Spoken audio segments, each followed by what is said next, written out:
ప్రభువైన యేసుక్రీస్తు వారు చెప్తారు, జీవాహారము నేనే. అంటే జీవాహారము నేనే అంటే జీవించుటకు శక్తి గల ఆహారం అని అర్థము. ఈ లోకంలో ప్రతి జీవి శారీరకంగా జీవించడానికి, మనుషులే కాదండి, జంతువులు, పక్షులు అన్ని కూడా జీవించడానికి మరి ప్రకృతి నుండి వచ్చే ఆహారం తీసుకుంటారు. కానీ మరి నీ ఆత్మను జీవింప చేయాలంటే దానికి ఈ ప్రకృతి సంబంధమైన ఆహారానికి ఆ శక్తి లేదు. ఒకవేళ ఉంది అంటే అది మనము కొనేటువంటి ఆహారము కాదు, అది మన ఆత్మకు సంబంధించింది కాదు. అయితే యేసుక్రీస్తు ప్రభు వారు అంటున్నారు ఈ వాక్య భాగంలో, చాలని చేతితో జీవాహారము నేనే అని రాశాడు. యోహాను సువార్త 6:51లో కూడా పరలోకము నుండి దిగివచ్చిన జీవాహారము నేనే, ఎవడైనా ఈ ఆహారం భుజించితే వాడెల్లప్పుడూ జీవించును. శరీర సంబంధమైన ప్రకృతి సంబంధమైన ఆహారం తినేవాళ్ళు మరి మనకు ఆయుష్ దేవుడు అనుగ్రహించినంత కాలము జీవిస్తారు. కానీ మరి పరలోకము నుండి దిగి వచ్చిన జీవాహారమైన వాక్యమును మనం వెనక భుజిస్తే మరి యుగ యుగములు మనము జీవిస్తాము. మరి యేసు ప్రభు మరి ఆ వాక్యం ఏంటి, ఆ ఆహారం ఏంటి? దేవుడు మనకి ఇచ్చినటువంటి పరిశుద్ధ గ్రంథమైనటువంటి బైబిల్ వాక్యము. ఆ వాక్యమే శరీరధారి అయి కృపాసత్య సంపూర్ణుడిగా మన మధ్యలో నివసించాడు యేసు ప్రభువు.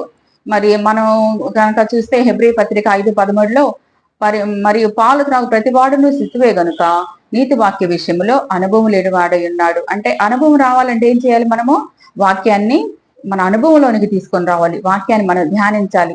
వాక్యాన్ని ఏదో థియరీలాగా చదువుకుంటా పోతా ఉంటే మనకి అర్థం కాదు. అర్థం చేసుకోవాలి, అనుభవంలోనికి తీసుకొచ్చుకోవాలి. లేకపోతే మనము పాలు దాకా పసిపిల్లల వల్లే సాతాను పెట్టే శోధనలకి పడిపోతాం. ముఖ్యంగా నూతనమైన విశ్వాసులు, యేసుక్రీస్తును నూతనంగా విశ్వాసం ఇచ్చిన వారు మరి బలమైన ఆహారం తినకపోతే వారు మరి జీవించలేరు. ఈ లోకంలో సాతాను ఎన్నో శోధనలు పెట్టి పడేయటానికి ప్రయత్నం చేస్తూ ఉంటాడు.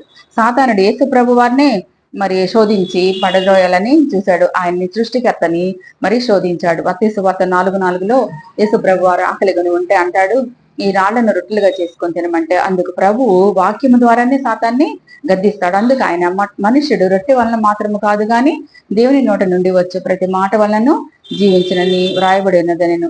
మరి యేసయ్య మనకి మాదిరి. మన జీవితంలో కలిగే ప్రతి సమస్యకు, ప్రతి శోధనను మనం జయించాలంటే యేసయ్యకు మాదిరిగా మనము వాక్యాన్ని ధ్యానించాలి, వాక్యాన్ని మన హృదయంలో నింపుకోవాలి, మన వాక్యాన్ని మన అనుభవంలో తెచ్చుకోవాలి.